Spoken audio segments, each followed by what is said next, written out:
All right, now we have a small problem with the door in that if we close it and keep it flush in the bottom here, can you pan down, Noah? If we keep it flush in the bottom here, as you run up, it's sticking in about an 1/8 inch at the top. That's no problem because we know that the door jamb needs to come in a little bit here. We can tap it in a 1/16 here, and you want to go to the opposite corner and do the exact same thing. If you're tapping in a 1/16 here, you want to go to the adjacent corner and tap it in a 1/16 there, and then take the other two opposite corners and tap them out a 1/16. So let's see what we can do to fix that problem.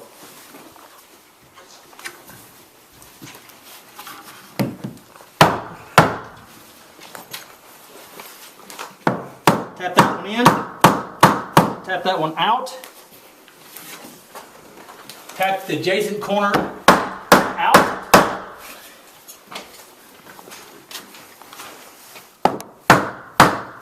and that corner in. Now let's see how it fixed it. Now if we get that side, if we get the bottom flush, it's flush the whole way. All right, we have our door margin here against the jamb is perfect all the way down. So we're going to shim it right here at the lock plate. Make it nice and strong. And then we're going to nail it, same as we did at the top.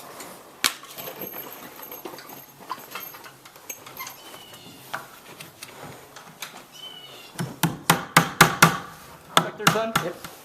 Put it, raise it up a little bit. I want it right in line with the screw. Right here. Right in line with this. Okay, just snug, thank you. Okay, close the door, open the door so I can.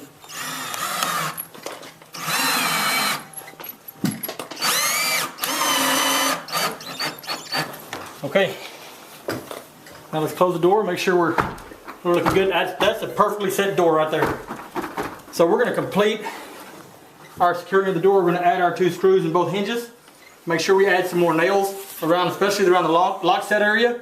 And then we can continue with trimming out our door and finishing up the painting and trim, and we're done.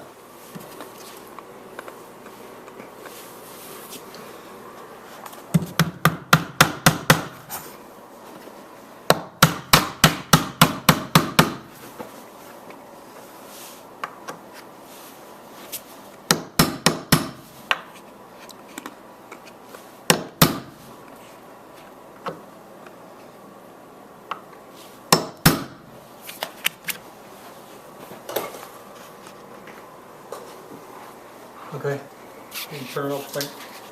All right, the next step, you want to cut the shims off. Of course, you can get them out of your way. You can do that by scoring the back and then popping them off. Pretty easy.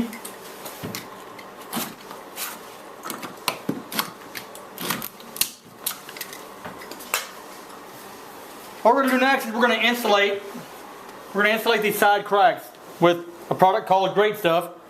You want to make sure you get the one that's recommended for windows and doors, because this does not expand as much as the other one.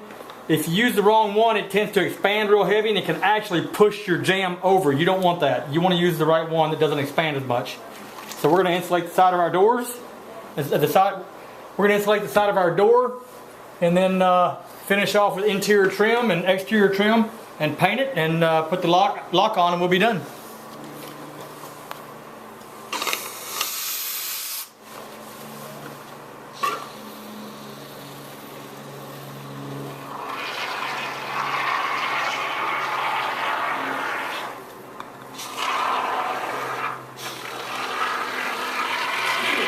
By someone, here's the tricks you need to look for.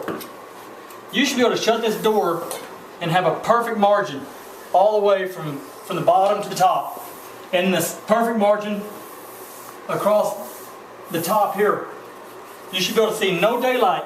Should be no daylight in here. They should have insulated their outside so that you have no air coming in. And then Benjamin, if you'll go from the side here, when you close this door, it should close very easily. And we'll take a look at it again once we get the lock set on. But this should be almost perfectly flush right here. It should be the same margin all the way. If it's sticking in 1/16 of an inch down here, it should be sticking in 1/16 of an inch all the way up. We now have our door on exterior brick wall with no brick and no drywall repair. And remember, if your door doesn't close this easy, it's just not set right. I'm Luke with Benoah Renovations, and I'm here when you need me. We now have our newly set door on the exterior wall with no brick or no drywall repair.